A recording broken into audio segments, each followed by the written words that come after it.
Thank you Cristiano Ronaldo. আজকে একটা English কোটের কথা খুব মনে পড়ছে।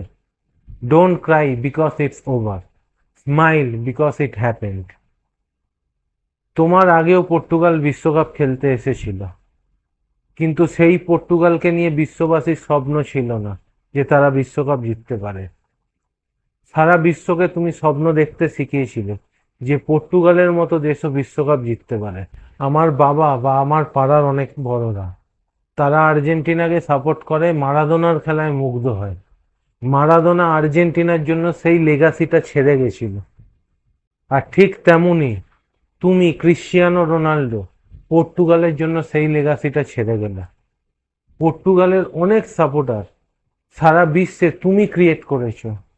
এটা পর্তুগালের 3টে ইন্টারন্যাশনাল ট্রফি জেতার থেকেও অনেক বড় অ্যাচিভমেন্ট। আর আজকের খেলা নিয়ে যত কম বলবো তত ভালো। ওয়ার্ল্ডের বেস্ট মিডফিল্ড বলা হচ্ছিল পর্তুগালের।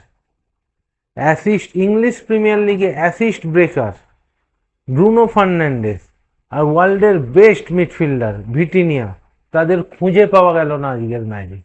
মিকেল মেরিনো 91 মিনিটের করা স্ট্রাইকে স্পেন 1 গোলে হারালো পর্তুগালকে। আর তার সাথেই কিংবদন্তি ক্রিশ্চিয়ানো রোনাল্ডোর ফুটবল মাঠকে বিদায় জানালো।